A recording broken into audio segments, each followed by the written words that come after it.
శ్రీ సాయినారాయణ నమః. శ్రీ సాయి సచ్చరిత్రము 5వ అధ్యాయం. పిండివారితో కలిసి బాబా తిరిగి షిరిడి వచ్చుట, ఫకీరుకు సాయినామం ఎట్లు వచ్చును, ఇతర యోగులతో సహవాసము, బాబా దుస్తులు, వారి నిత్య కృత్యములు, వేప చెట్టు క్రిందనున్న పాదుకల వృత్తాంతం. ఈ కథ యొక్క పూర్తి వివరములు. మోహియుద్దీను తంబోలితో కుస్తీ, జీవితంలో మార్పు, నీళ్లను నూనెగా మార్చుట, జోహర్ అలీ ఎను కపట గురువు. పిండివారితో కలిసి బాబా తిరిగి షిరిడీకి వచ్చుట. ఔరంగాబాద్ జిల్లాలో ధూప్ అని గ్రామం కలదు. అచ్చట ధనికుడగు మహమ్మదీయుడొకడు ఉండెను. అతని పేరు చాంద్ పటేలు. ఔరంగాబాద్ పోవుచుండగా అతని గుర్రము తప్పిపోయింది. 2 మాసములు వెదికినను దాని అంతు దొరకకుండాను. అతడు నిరాశ చెంది భుజంపై జీను వేసుకొని ఔరంగాబాద్ నుండి ధూపు గ్రామంకు పోవుచుండింది. సుమారు ఒక 9 మైళ్ళు నడిచిన పిమ్మట ఒక మామిడి చెట్టు వద్దకు వచ్చాను. దాని నీడలో ఒక వింత పురుషుడు కూర్చొని ఉండెను. అతడు తలపై టోపీ, పొడుగైన చుక్క ధరించి ఉండెను. చంకలో సటక పెట్టుకొని చిలుము త్రాగుటకు ప్రయత్నించుచుండెను. దారి వెంట పోవు చాంద్ పాటిల్ను చూసి అతడిని పిలిచి చిలుమును త్రాగి కొంత తడువు విశ్రాంతి జీను గురించి ప్రశ్నించాను. అది తను పోగొట్టుకున్న గుర్రముదని చాంద్ పటేలు బదులు చెప్పింది. ఆ దగ్గరలోన్న కాలువ పక్కన వెదుకుమని ఫకీరు చెప్పాను. అతడు అచ్చటికి పోయి గడ్డి మేయుచున్న గుర్రమును చూసి మిక్కిలి ఆశ్చర్యపడాను. ఈ ఫకీరు సాధారణ మనుషుడు కాడని, గొప్ప ఔలియా సిద్ధపురుషుడు అయి ఉండవచ్చునని అనుకున్నాను. గుర్రమును తీసుకొని ఫకీరు వద్దకు వచ్చాను. చిలుము తయారుగా నుండెను, కానీ చిలుము వెలిగించుటకు నిప్పు, గుడ్డను తడుపుటకు నీరు కావలసి ఉండేది. ఫకీరు సటకాను భూమిలోకి గుచ్చగా నిప్పు వచ్చను. మరల అక్కడే సటకాతో నేలపై మోదగా నీరు వచ్చను. ఫకీరు చాపి గుడ్డ ముక్క నా నీటితో తడిపి నిప్పుతో చిలుమును వెలిగించను. అటులా సిద్ధమైన చిలుమును ఆ ఫకీరు తాను పీల్చి తర్వాత చాంద్ పటేల్కి అందించాడు. ఇదంతా చూసి చాంద్ పటేలు ఆశ్చర్యచకితుడయ్యాడు. ఫకీరును తన గృహంకు అతిథిగా రమ్మని చాంద్ పటేల్ను వేడుకొన్నాడు. ఆ మరుసటి దినమే ఫకీరు పాటిల్ ఇంటికి పోయి అచ్చట కొంతకాలం ఉండెను. ఆ పాటిలు గ్రామంనకు మునసబు. అతని భార్య తమ్ముని కొడుకు పెళ్లి సమీపించింది. పెళ్లి కూతురుది షిరిడి గ్రామం. అందుచే కావలసిన సన్నాహములన్నీ చేసుకొని పాటిలు షిరిడి ప్రయాణమయ్యాను. పెళ్లి వారితో కలిసి ఫకీరు కూడా బయలుదేరాడు. ఎట్టి చికాకులు లేక వివాహము జరిగిపోయింది. పెళ్లివారు ధూపు గ్రామం తిరిగి వెళ్ళారు. కానీ ఫకీర్ మాత్రము షిరిడీలో ఆగి అచ్చటనే స్థిరముగా నిలిచాడు. ఫకీర్కు సాయి నామం ఎట్లు వచ్చింది. పెళ్లివారు షిరిడి చేరగానే ఖండోబా మందిరంనకు సమీపంలోనున్న భక్త మహాల్సపతి గారి పొలంలో నున్న మర్రి చెట్టు కింద బస చేసి ఖండోబా మందిరంనకు తగిలి ఉన్న ఖాళీ జాగలో బండ్లు విడిచిరి. బండ్లలో నున్న వారు ఒక్కొక్కరి తర్వాత నొక్కరు దిగిరి. ఫకీరు కూడా దిగిన. బండి దిగుతున్న యువ ఫకీరును చూసి భక్త మహాల్సపతి రండి సాయి అని స్వాగతించాడు. తక్కిన వారు కూడా ఆయనను సాయి అని పిలవనారంభించారు. అది మొదలు వారు సాయిబాబాగా ప్రఖ్యాతులైరి. ఇతర యోగులతో సహవాసము. సాయిబాబా షిరిడీలో ఒక మసీదులో నివాసం ఏర్పరచుకొనిరి. బాబా షిరిడి రాకపూర్వమే దేవిదాస్ అనే యోగి షిరిడీలో ఎన్నో సంవత్సరముల నుండి నివసించుచుండెను. బాబా అతనితో సాంగత్యంకి ఇష్టపడాను. అతనితో కలిసి కొంతకాలము మారుతి మందిరంలోను చావిడిలోను ఉండెను. కొంతకాలం ఒంటరిగా ఉండెను. అంతలో జానకీదాసు గోసాయి అని ఇంకొక యోగి అచ్చటకు వచ్చాను. బాబా అప్పుడప్పుడు ఈ యోగితో మాట్లాడుతుండేడు వారు, లేదా బాబా ఉండు చోటుకు జానకీదాసు పోవుచుండెను. అట్లనే పునతాంబే నుండి ఒక వైశ్య యోగి షిరిడి వచ్చుచుండేడు వాడు. ఆయన గృహస్థుడు, పేరు గంగాగీరు. ఒకనాడు బాబా స్వయంగా కుండలతో నీళ్లు తెచ్చి పూల చెట్లకు పోయిచుండుట చూచి అతడు షిరిడి గ్రామస్తులతో ఇట్లనేడు, ఈ మని ఇచ్చటుండుట చేయి షిరిడి పుణ్యక్షేత్రమే. ఈయన ఈనాడు కుండలతో నీళ్లు మోయిచున్నాడు, కానీ ఇతడు సామాన్య మానవుడు కాడు. ఈ నేల నిజముగా పుణ్యం చేసుకున్నది కనుకనే సాయిబాబాయని ఈ మనని రాబట్టుకొనగలిగింది. ఏవల గ్రామంలోనున్న మఠములో ఆనందనాథుడని యోగి పొంగవుడుండెను. అతడు అక్కల్కోటకరు మహారాజు గారి శిష్యుడు. అతడు ఒకనాడు షిరిడి గ్రామ నివాసులతో బాబాను చూడవచ్చును. అతడు సాయిబాబాను చూసి ఇట్లనెను, ఈయన యొక్క అమూల్యమైన రత్నం సామాన్య మానవుని వలె కాంపించున్నప్పటికీ ఈయన మామూలు రాయి వంటి వాడు కాదు. ఆయన ఒక అమూల్య వజ్రము. ముందు ముందు ఈ సంగతి మీకే తెలియగలదు. ఇట్లనుచు ఆనందనాథుడు తిరిగి ఏవలా వెళ్ళాను. ఇది శ్రీ సాయిబాబా యవ్వనమున జరిగిన సంగతి. బాబా దుస్తులు వారి నిత్యకృత్యములు. యవ్వనమునందు బాబా తమ తల వెంట్రుకలు కత్తిరించుకొనక జుట్టు పెంచుచున్నారు. పహిల్వాన్ వలె దుస్తులు వేసుకొనివారు. షిరిడికి 3 మైళ్ళ దూరంలోనున్న రహతాకు పోయినప్పుడొక్కసారి బంతి, గన్నీరు, నిత్యమల్లె మొక్కలు తీసుకొని వచ్చి నీళ్లను చదును చేసి వాటిని నాటి నీళ్లు పోయిచుండిరి. అనుదినము వామన్ తాత్యాయను కుమ్మరి బాబాకు కాల్చని 2 పచ్చి కుండలను ఇచ్చుచుండెడు వాడు. బాబా స్వయముగా బావి నుండి నీళ్లు చేది ఆ నీటిని ఆ పచ్చి కుండలలో తోడి భుజంపై మోసుకొని తెచ్చి మొక్కలకు పోసేడువారు. సాయంకాలం ఆ కుండలను వేప చెట్టు మొదట బోర్లించుచుండిరి. కాల్చని వగుడు చేత అవి వెంటనే విరిగి ముక్కలు ముక్కలుగా అవుతుండేవి. ఇట్లు 3 సంవత్సరములు గడిచాను. సాయిబాబా కృషి వలన అచ్చటనొక పూల తోట లేచాను. ఆ స్థలంలోనే ఇప్పుడు బాబా సమాధి ఉన్నది. దానినే సమాధి మందిరం అందరు. దాన్ని దర్శించుట కొరకే అనేక మంది భక్తులు విశేషముగా పోవుచున్నారు. వేప చెట్టు క్రింద ఉన్న పాదుకల వృత్తాంతం. అక్కల్కోటకర్ మహారాజు గారి భక్తుడు బాయి కృష్ణాజీ అలీ బాగకరు.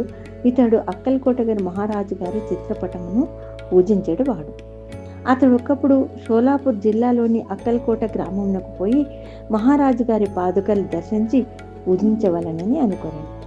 అతడు అచ్చటికి పోక మునిపే స్వప్నంలో ఆ మహారాజు దర్శనమిచ్చి ఇట్లు చెప్పాను, ప్రస్తుతము షిరిడి నా నివాస స్థలము. అచ్చటికి పోయి నీ పూజ యొన్నరింపుము. అందుచే అక్కల్కోట పోవలనను తన నిర్ణయం మార్చుకొని బాయి కృష్ణాజీ షిరిడి చేరి బాబాను పూజించి అచ్చటి 6 మాసములు ఆనందముతో గడిపింది. దీని జ్ఞాపకార్థము పాదుకలు చేయించి శ్రావణ మాసంలో ఒక శుభదినమున వేప చెట్టు క్రింద ప్రతిష్ఠ చేయించింది. ఇది శక సంవత్సరము 1834 సంవత్సర మాసంలో అనగా క్రీస్తు శకము 1912లో జరిగింది. దాదా కీల్కర్ ఉపాసనీ బాబా అని వారు పూజను శాస్త్రోక్తంగా జరిపిరి. దీక్షిత్ అను బ్రాహ్మణుడు పాదుకల నిత్య పూజకు నియమింపబడెను. దీన్ని పర్యవేక్షించు బాధ్యత భక్త సగనమేరు నాయకునికి అప్పగించబడింది. ఈ కథ యొక్క పూర్తి వివరములు. తానే వాస్తవ్యుడైన శ్రీ వివి దేవు బాబాకు గొప్ప భక్తుడు. వీరు మమల్తదారుగా పదవి విరమణ చేసి వేప చెట్టు కింద ప్రతిష్ఠింపబడిన పాదుకలకు సంబంధించిన వివరములన్నీ సగన మేరు నాయక్ మరియు గోవింద కమలాకర్ దీక్షితుల నుండి సేకరించి పాదుకల పూర్తి వృత్తాంతము శ్రీ సాయిలీల మాసపత్రిక 2వ సంపుటము మొదటి సంచిక 25వ పేజీలో ఈ రీతిగా ప్రచురించినారు. 1912వ సంవత్సరంలో బొంబాయి నుండి డాక్టర్ రామారావు కొటారేయను నతడు షిరిడి వచ్చింది. దానితో బాటుగా అతని కంపౌండర్ మరియు అతని మిత్రుడైన బాయి కృష్ణాజీ అలీ బాగ్కర్ అను నతడును వెంట వచ్చిరి. షిరిడిలో వారు సగన్ మీరు నాయక్ జీకే దీక్షితుకు సన్నిహితులేరు. అనేక విషయంలో తమలో తాము చర్చించుకున్నప్పుడు సంభాషణవశాత్తు బాబా ప్రప్రథమన షిరిడి ప్రవేశించి వేప చెట్టు క్రింద తపస్సు చేసిన దాని జ్ఞాపకార్థము బాబా పాదుకలను రాతితో చెక్కించుటకు నిర్ణయించింది. ఈ సంగతి డాక్టర్ రామారావు కొటారేకు తెలిపినచో ఆయన చక్కని పాదుకలు చెక్కించదరని బాయి కృష్ణాజీ మిత్రుడైన కాంపౌండరు సలహా ఇచ్చింది. అందరూ ఈ సలహాకు సమ్మతించారు. అప్పటికి బొంబాయి తిరిగి వెళ్ళిన డాక్టర్ గారికి ఈ విషయంను తెలియవచ్చింది. వారు వెంటనే మరలా షిరిడి వచ్చి పాదుకల నమూనా వ్రాయించారు. ఖండోబా మందిరమందున్న ఉపాసనీ మహారాజు వద్దకు పోయి తాము వ్రాసిన పాదుకల నమూనాను చూపిరి. శ్రీ ఉపాసని దానిలో కొన్ని మార్పులను చేసి పద్మము, శంఖము, చక్రము మొదలగునవి చేర్చి బాబా యోగ శక్తిని, వేప చెట్టు గొప్పతనము తెలుపు ఈ క్రింది శ్లోకము కూడా చెక్కించమన్నది. సదానింబ వృక్షస్య మూలాదివాసాత్ సుధాశ్రావిణం తిక్తమవ్యప్రియంతం తరుంకల్ప వృక్షాదికం సాధయంతం నమామీశ్వరం సద్గురుం సాయినాథం. ఉపాసని సలహాలను ఆమోదించి పాదుకలు బొంబాయిలో చేయించి కాంపౌండర్ ద్వారా పంపిరి. శ్రావణ పౌర్ణమి నాడు స్థాపన చేయమని బాబా ఆజ్ఞాపించారు.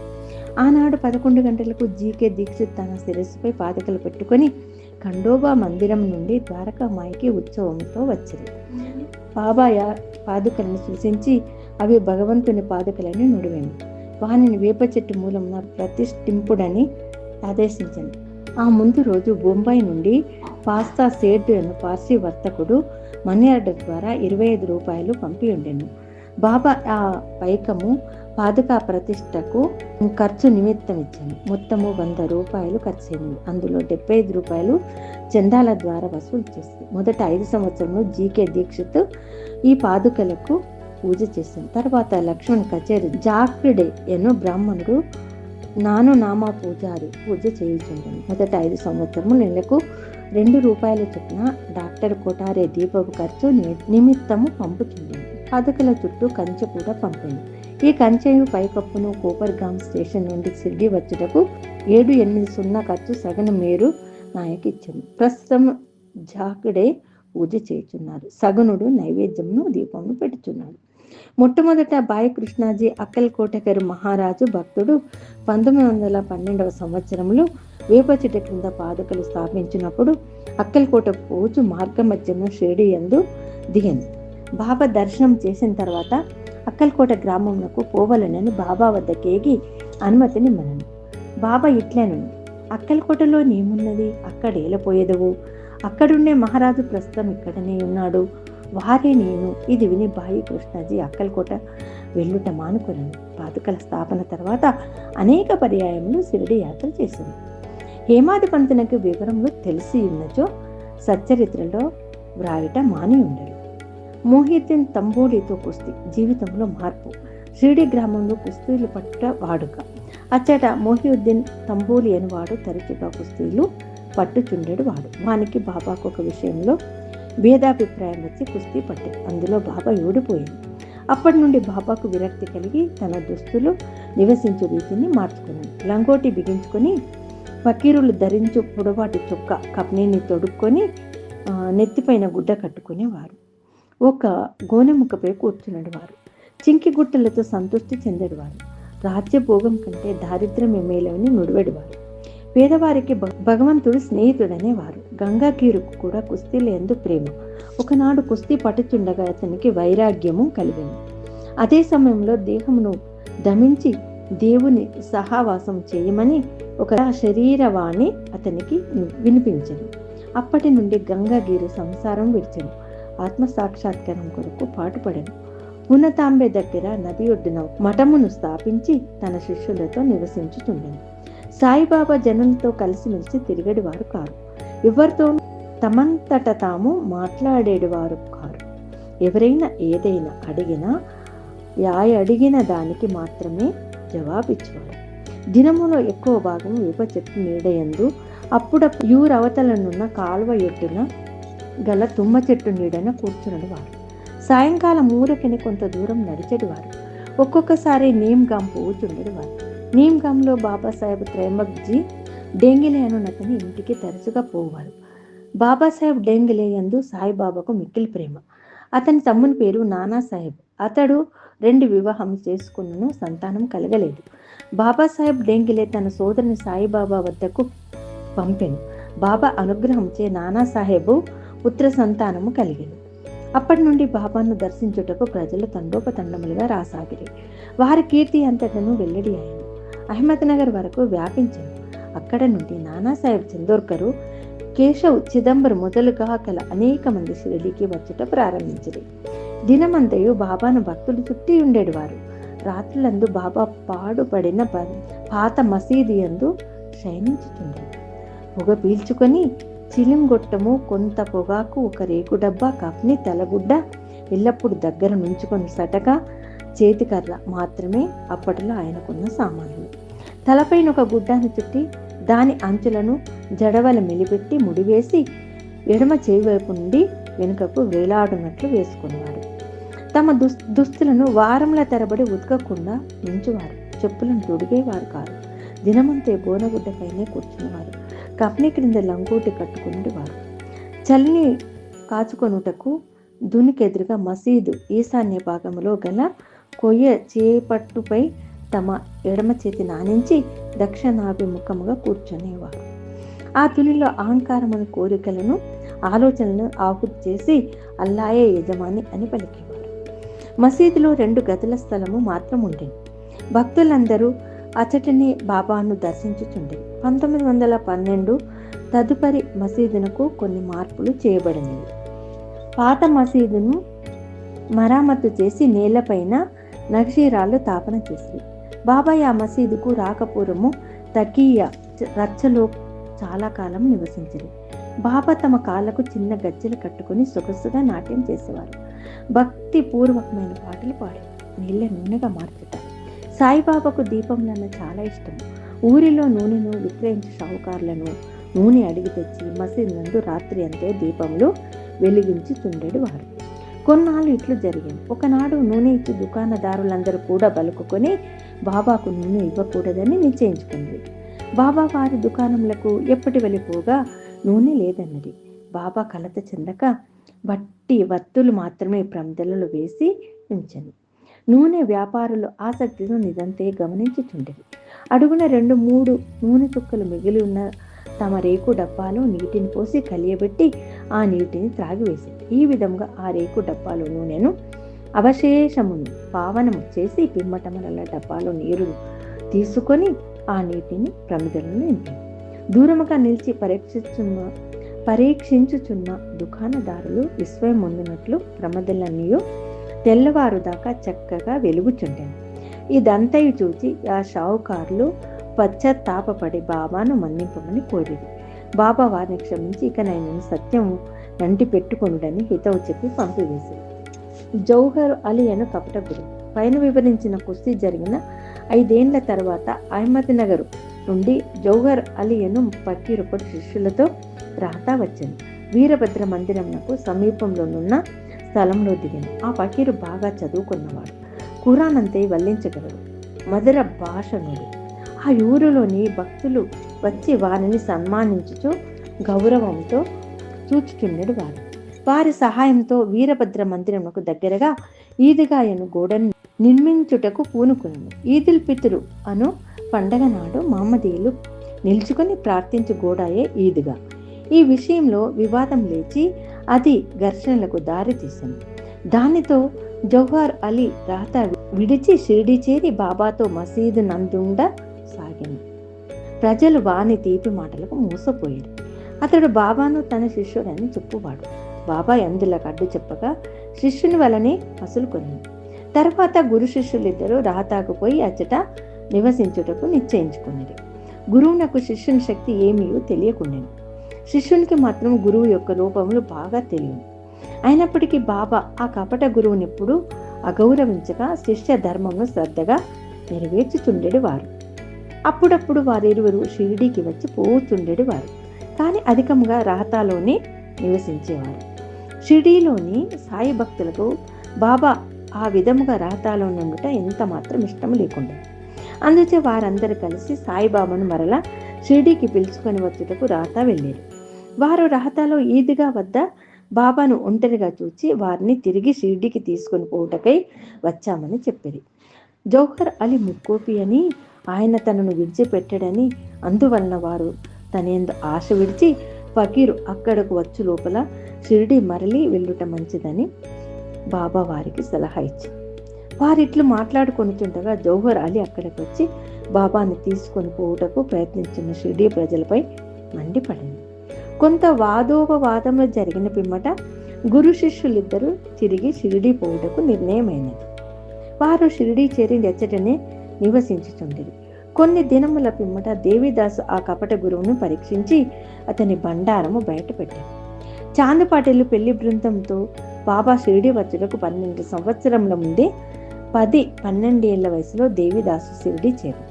వారు మారుతి దేవాలయంలో నుండేవారు. దేవిదాసు చక్కని అంగసౌష్టము, తేజోవంతమైన నేత్రములు కలిగి నిర్వ్యామోహితావతారము వలె జ్ఞాని వలె కనపడుతుంది. తాత్యా పటేలు, కాశీనాశింపే మొదలుగా గల అనేక మంది దేవిదాసును తమ గురువుగా భావించడవారు. వారు జౌహర్ అలీని దేవిదాసు వద్దకు తీసుకుని వచ్చిరి. వారి మధ్య జరిగిన వాదములో జౌహరు అలీ చిత్తుగా ఓడిపోయి షిరిడి నుండి పలాయనము చిత్తగించింది. ఆ తర్వాత అతడు వైజాపూర్లో నుండి చాలా ఏళ్ళు తర్వాత షిరిడి తిరిగి వచ్చి బాబా పాదములపై పడెను. తాను గురువు సాయిబాబా శిష్యుడన్న భ్రమ వాని మనసు నుండి తొలగి తన ప్రవర్తనకు పశ్చాత్తాపపడెను. సాయిబాబా వాని యథారీతిగా గౌరవంతో చూచెను. ఈ విధముగా శిష్యుడు గురువునెట్లు సేవించవలను, ఎట్లు అహంకార మమకారములను విడిచి గురు శుశ్రూష చేసి తుదకు ఆత్మ సాక్షాత్కారమును పొందవలను బాబా ఆచరణాత్మకముగా నిరూపించారు. ఈ కథ భక్త మహాసపతి చెప్పిన వివరముల యాధారముగా వ్రాయబడినది. 5వ అధ్యాయము సంపూర్ణ. సద్గురు శ్రీ సాయినాథార్పణ.